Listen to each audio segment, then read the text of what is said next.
જો તમારે દાડમમાં હે ને આ હુકારો આવતો હોય ને આવી રીતના છોડવો હુકાઈ જતો હોય, જો દાડમમાં આ છોડવો હાવ હુકાઈ ગયો હોય ને એવો હુકારો આવતો હોય તો ચેતી જજો, કારણ કે એ હુકારાનો કંઈ ઉપાય થતો જ નથી.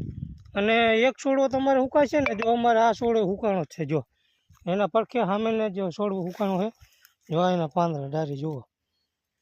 એટલે એનો ઉપાય એક જ છે કે છોડવો હુકાય એટલે એને જો આ હુકાઈ ગયો છે છોડવો, આ હાવ હુકાઈ ગયો છે. એટલે છોડવો હુકાય તો એનું શું કારણ ને એને શું કરવું ને હું તમને કહું.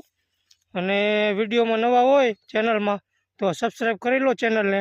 હાલો હું તમને એનું કારણ કહું અને એને કેવી રીતના અટકાવવો. જો આ છોડવો હે ને આ છોડવો હુકાય છે. આ છોડવો જ્યારે હુકાવાનું ચાલુ થયો ને ત્યારે અમે આને આવી રીતના કર્યું. જો આ કડે છોડવો છે તો એના પડખે જ આ લીટી કરી નાખી, એમાં નાખી દીધું મીઠું નાખ્યું 2 કિલો, ગાંગડા મીઠું 2 કિલો નાખ્યું અને દરેલી હળદર નાખી. એક લીટીમાં 200 ગ્રામ હળદર, એવી બે બાજુ એક લીટી કરી. જો આ બે બાજુ એક લીટી કરી.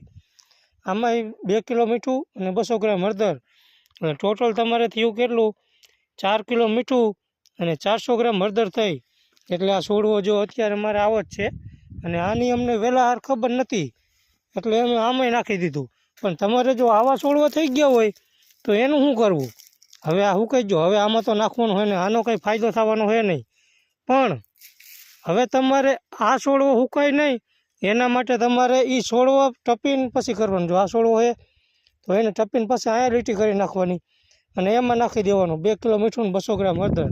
હવે આ છોડવો છે એના પડખેનો આ છોડવો છે, કદાચ આમાં હુકારો લાગી જાય આના કારણે, હાલો આના કારણે આમાંય હુકારો લાગી જશે. પણ અહીંયા કડે ન પોકે એના માટે તમારે આ કડે આ લીટી કરી નાખવાની અને એમાંય નાખી દેવાનું 2 કિલો મીઠું ને 200 ગ્રામ હળદર. આ જ હતી ટિપ્સ બસ. અને આવું નવું જાણવા માટે ચેનલને સબસ્ક્રાઈબ કરી લેજો. વિડીયો ગમ્યો હોય તો લાઈક કરી લો.